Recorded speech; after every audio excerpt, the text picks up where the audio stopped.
ইরানের সর্বোচ্চ নেতা আয়াতুল্লাহ আলী খামেনিকে হত্যার প্রতিশোধ নিতে ইসরায়েলের হাইফা শহরের একটি সামরিক ঘাঁটিতে হামলার দাবি করেছে লেবাননের সশস্ত্র গোষ্ঠী হিজবুল্লাহ। ইসরায়েলি আগ্রাসনের জবাব হিসেবে এই হামলা চালানো হয়েছে বলে এক বিবৃতিতে জানিয়েছে গোষ্ঠীটি। পাল্টা জবাবে লেবানন জুড়ে হামলা শুরু করেছে ইসরায়েল।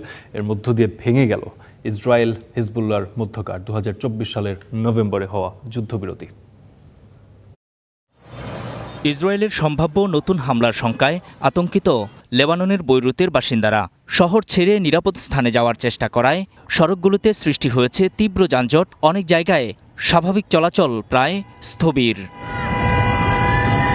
ইরানে যুক্তরাষ্ট্র ও ইসরায়েলের হামলার তৃতীয় দিনে এবার লেবানন থেকে ইসরায়েলের উপর হামলা চালিয়েছে সশস্ত্র গোষ্ঠী হিজবুল্লাহ, আর তাতেই তৈরি হলো এই উৎকণ্ঠা।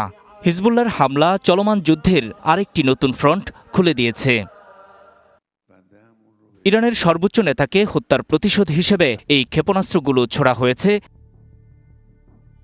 হিজবুল্লাহর এই হামলা ২০২৪ সালের নভেম্বর থেকে কার্যকর থাকা যুদ্ধবিরতি ভেঙে দিয়েছে। যদিও যুদ্ধবিরতি শুরুর পরও ইসরায়েল লেবাননের ভূখণ্ডে হিজবুল্লাহর উপর হামলা চালিয়ে যাচ্ছিল। তবে হিজবুল্লাহ নিজেদের যুদ্ধবিরতি মেনে চলার কথা জানিয়েছিল।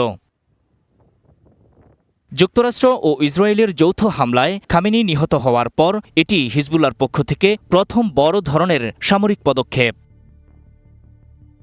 ইসরায়েলি সামরিক বাহিনী বলছে, লেবানন থেকে ইসরায়েলের দিকে ছোড়া একটি রকেটকে প্রতিহত করেছে। একই সঙ্গে বাকিগুলো পড়েছে খালি জায়গায়। এতে কোনো বড় ক্ষতি বা হতাহত হয়নি।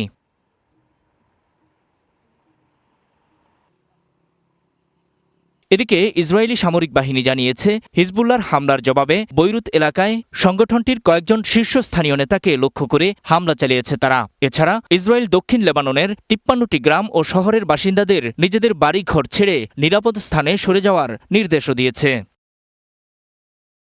নূর মোহাম্মদ, স্টার নিউজ।